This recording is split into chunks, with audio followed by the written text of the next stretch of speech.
I remember being on my job with no possibility of a future.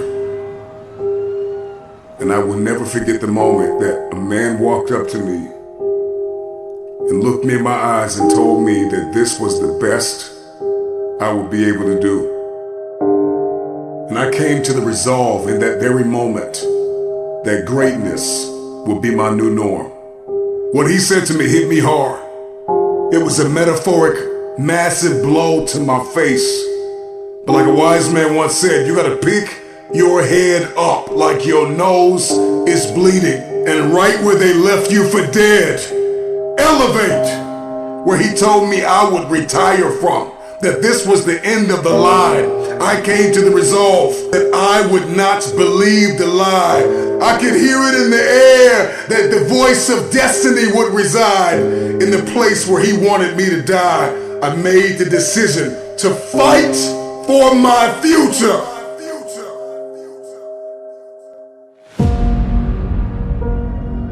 You will not pause. You will progress. You will not expire. You will evolve. You will not crumble in the midst of crises. You may be neck deep in what seems to be a catastrophic storm of chaos, but I pray that in this moment you will find the calm, the peace, the hope, the faith, the courage, the expectancy you need to live and not die, to move up and not stay where you are. You get what you see, and that is the formula for expectancy. Your expectation is what you believe is about to happen. And for many of you, you have been so traumatized by the past that your expectations are so diminished. Your expectations have been dying a slow death because of the trauma of the past. You expect nothing. And so you feel like, if I don't expect anything, then you can't hurt me. If I have no expectation on you, then you cannot disappoint me. If you are going to win the fight for the future, you are going to have a high expectation. It was Kobe Bryant that said everything negative, pressure, and challenges is all an opportunity for me to rise. It's crises that reveals what we are comprised of. And I ask you the question, are you praying the darkness away, or are you becoming the highest version of yourself in the midst of the darkness? You know, when you find yourself standing in the middle of trial, tribulation, scarcity, and uncertainty, there is a process from flapping to flight. How you process pain will determine your future. I need you to fight for the future.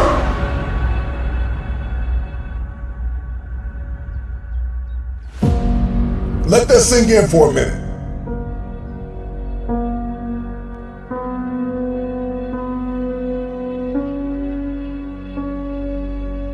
You are not your crises. You are not what you are going through. What are you expecting the outcome to be? Because you can't change what has happened. However, you can change what will happen.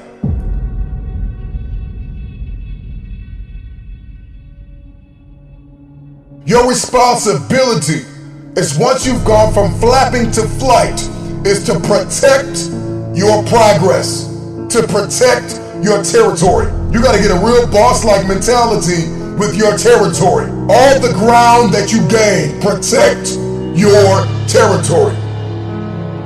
I ask you the question, when are you going to stop thinking that you are what you are going through?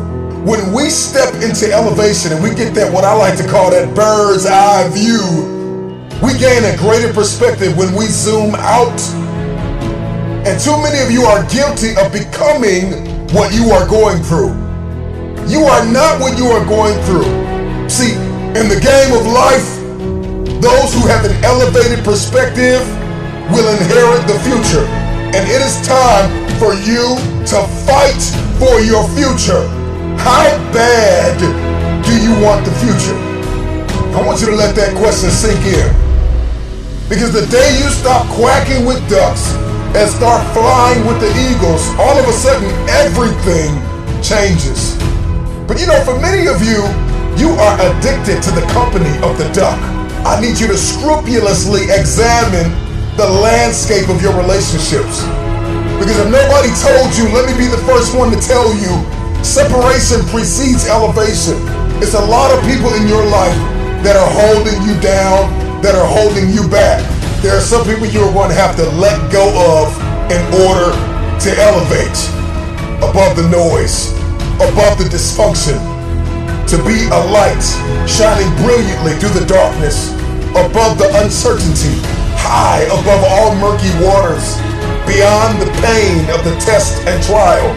Elevated people will always ask themselves, what did I learn in the midst of it all? King David said in Psalms 119:71, it was good for me that I had been afflicted, that I might learn thy statutes. And when you're stepping in this space, in this realm, in this world of elevation, you are not asking God, why am I in pain? You are asking God, what am I getting ready to become? With high expectation, elevated people will ask themselves, what am I getting ready to become? And what will I learn in the midst of this? While the world is in panic, while the world is perturbed, while the world is puzzled, you pray and plan your next move. Don't fear the dark. Ask yourself, what did you learn in it? Adversity is our advantage. Decide to come out of this better. Find yourself in this elevated place. Everybody wants it. We want promotion. We want the upgrade. We want advancement. We want to move up. We want to have a competitive advantage in the marketplace. My attention has been arrested by the conversation of the bird. You know, oftentimes learning to fly means falling from the nest and making that long trip back to it. And some birds never make it back to the top. But for the ones that do, once they learn to spread their wings, the game changes. Once they learn to start to spread their wings and then they begin to flap those wings, then all of a sudden their life goes to that next level. And I think a lot of you are stuck. You've spread your wings, but you're afraid to flap them because you're worried about what people are going to say about you. Baby bird don't care what anybody says about what it looks like in its process, because process precedes the breakthrough. There is something that is burning inside of us to go to the next level, to see this one thing that I'm about to bring to your attention. And if you're going to see it, if you're going to see breakthrough, then you are going to have to be okay with the process that is required, the preceding action and thoughts that are required to see this breakthrough. The baby bird spreads its wings, then it flaps its wings, and it flaps and flaps and flaps until the flapping becomes flight. And a lot of you are in this season called flapping. And you're like, man, this isn't flying. And you're looking at everybody and you're comparing yourself to everybody that's flying, and you're diminishing your process. You're diminishing your flapping season. Get through your flapping season with grace and faith. See, faith is an invitation to the future. Faith is the door. It is the pathway. It is the corridor to the future. And if you are going to fight for the future, you've got to fight with faith. Get through your flapping season. Get through your flapping season. I know you got tears in your eyes, but get through your flapping season and fight for flight. Because eventually the flapping turns into flight.